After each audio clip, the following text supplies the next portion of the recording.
Let's welcome in Anthony McCarron and Sal Licata. And not the type of performance we've come to expect from Jacob deGrom, especially in a game like this. 11 strikeouts, but he gave up 3 homers. How disappointed were you, Sal? Very. I mean, we've come to expect it over the last few starts. Very disappointed. Jacob deGrom's got to be better. It's as simple as that. Look, the Mets go as deGrom and Max Scherzer go. deGrom had the first start in this game for a reason. They moved him up. He wasn't good enough. I don't care which any way you slice it. I don't want to hear about the blister. If it was about the blister and they knew he had it in Oakland, why then have him start on Friday? So that didn't make much sense to me. There is no excuse for it. He wasn't good enough. He hasn't been good enough, whether it's the Pirates start where he went 5 innings and gave up the lead and tied the left with a tie ball game after giving up that home run, whether it's getting tattooed in Oakland on a game that if they won, they would have had a 2-game lead coming into the series. And then again, he had a chance to go shut down the Braves. They gave him a 1-run lead. He couldn't even make it stick for an inning. So I know that we have high expectations for him. This, to me, was an unacceptable performance from deGrom. Yeah, Sal, to me, the problem is that this performance comes on the heels of 3 deGrom clunkers in a row. So it's now part of a trend. And you throw the blister in there, and he said after the game that the blister was something that had cropped up with the Oakland start. So now you have to worry about the blister. How is this compromising his pitching? How is it affecting the way he grips things,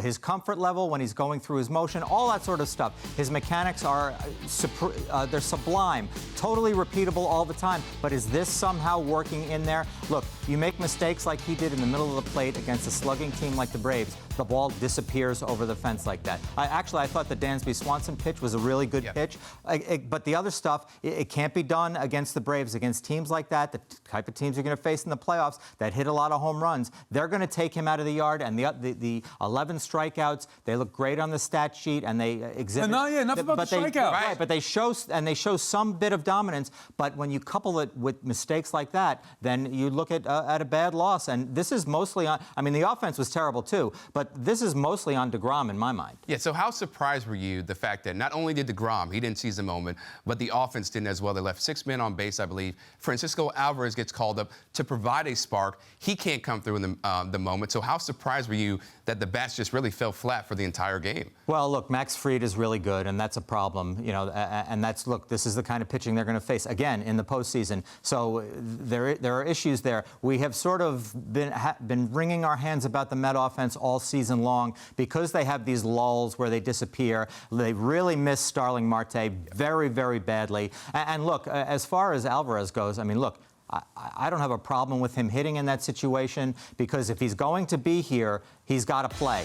And if you think he can help the team and hit, then play him. Now, you could argue that this guy should have been up a month ago, or, if you were envisioning him as a possible solution to the right-handed DH spot during the season earlier, then he should have been up earlier so we could see, so you don't have to watch that last at-bat where he's swinging out of his shoes against Kenley Jansen, clearly overwhelmed by the moment.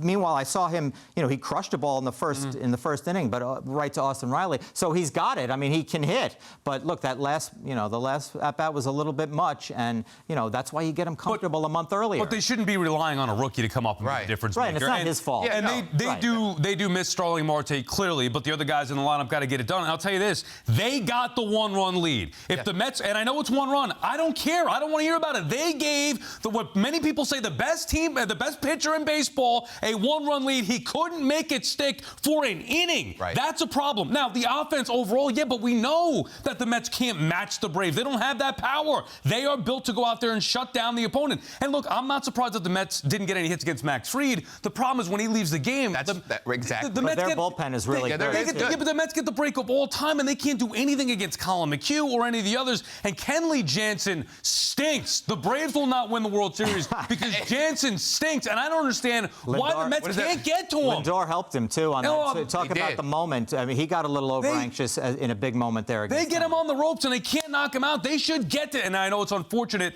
that you had Alvarez, who was overmatched in that particular spot. What do you expect? And then Tyler Naquin, those are probably the last 2 guys on the team that you want up in that spot. Naquin gave it tough. However, he fought better than what we expected. Yeah, look, overall, though, to me, I'm with you. It's Jacob deGrom's fault.